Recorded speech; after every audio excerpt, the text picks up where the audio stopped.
Hello Sagittarius, Sun, Moon, Rising, and Venus signs. Kamusta po kayo? Sana po nasa mabuti kayong kalagayan. Welcome back po sa Star Tarot. At kung bago kayo dito, welcome din po kayo. Please subscribe, like, share my videos, and leave me a comment kung nakaresonate po kayo. Thank you. So, tingnan natin kung ano mga messages ni Universe sa inyo ngayon, Sagittarius. We have the word Cosmos.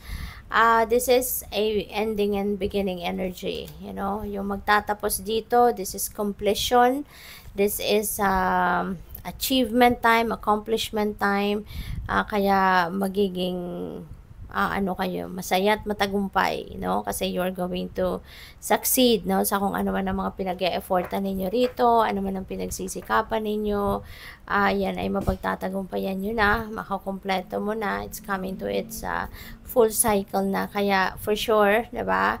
When you're completing something, so, syempre, meron ka na namang sisimulang bago.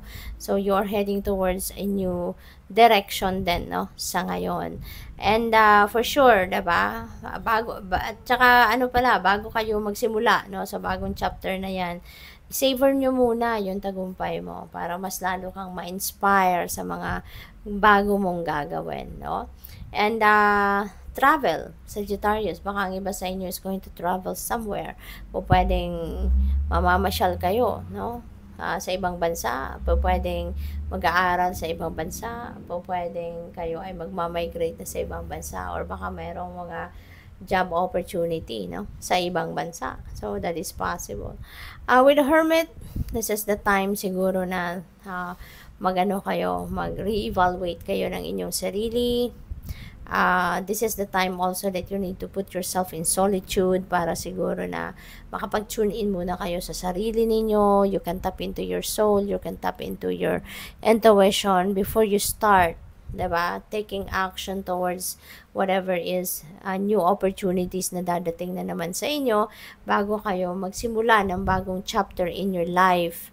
You know, kailangan na siguro magpahinga muna kayo, magmuni-muni muna kayo para nang sa gayon makapagplano kayo ng mabuti, makita ninyo, ma-figure out ninyo what are your next priorities, yung mga ganon, ano? And at the same time, makapag-replenish muna kayo ng inyong lost energy, rejuvenate, recuperate, and recharge yourself muna before you head towards a new beginning.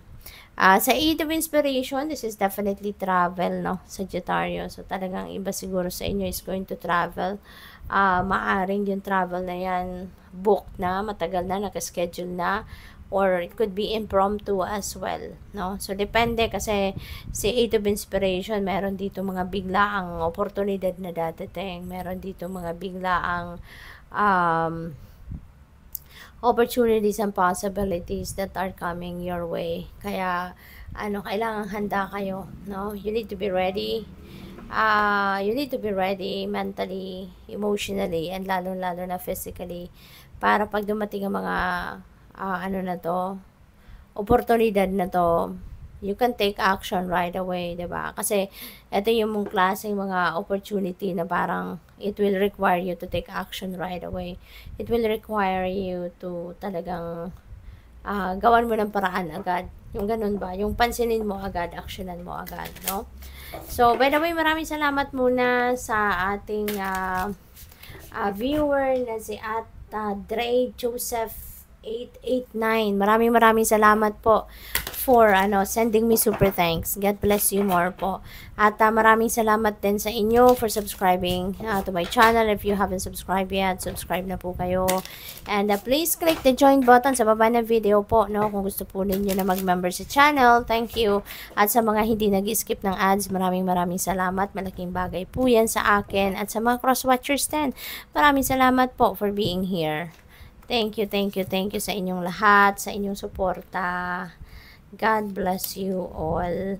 So, closure. Ayan. So, Sagittarius, meron kayong tutuldukan. So, pwede, no?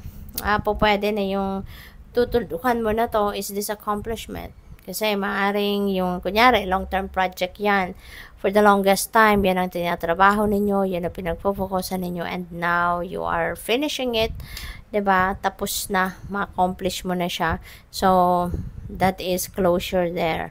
Pwede rin na relationship ito. Baka nagkaroon kayo ng pakikipaghiwalay sa kung sino man, no, person ninyo, or pwede rin meron kayong friendship, no, na tinapos na din. So, maaring sa ngayon, you're totally going to put an end to it, no, as in, officially, wala na kayo, pwedeng gano'n, no, as in, puputulin mo na yung cords between you and your friend, or between you and your person, pwedeng ganon. So, you're definitely heading towards a different direction na in your life, no? At hindi mo na to muling bubuksan, hindi mo na to babalikan, as in, wala na, no?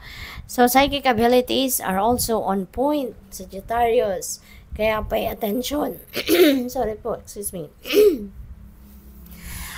Siguro sa ngayon, your psychic abilities are going to be heightened, no? At mararamdaman ninyo yan kasi magiging malakas ang inyong radar. Magiging malakas ang inyong receptivity sa mga intuitive nudges, intuitive messages, sa mga signs, symbols, synchronicities.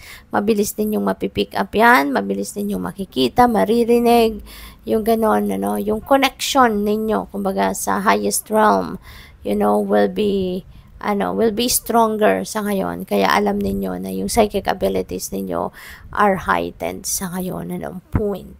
So, lighten your load. Mabigat, no? Mabigat siguro ang bit-bit na pwedeng responsibilidad ito, trabaho, obligasyon, no, Sagittarius. At maaring nahihirapan na kayo, 'di ba? Nakatungo na nga siya sa bigat, no, ng kanyang bit-bit. Maaring nasa inyong balikat ang lahat-lahat. Baka overwhelming obligation, responsibilities na ito, kaya parang nahihirapan na kayo. Parang, 'di ba, kailangan na ninyo ngayon ng tulong, no, Sagittarius. Always remember, no, na we are entitled for help. Kung sa tingin niyo yan ay talagang bigat na kayo, hirap na kayo, huwag kayong mag-atubiling humingi ng tulong. Okay? Tao lang tayo, napapagod tayo. At lahat tayo, always remember na we are all entitled for help, for support from other people. Kaya kung kailangan ninyo ng tulong, huwag na kayong magdalawang isip or mag-atubiling humingi ng tulong sa iba. Alright? Good luck sa iyo. Thank you for watching. Love and light. Namaste.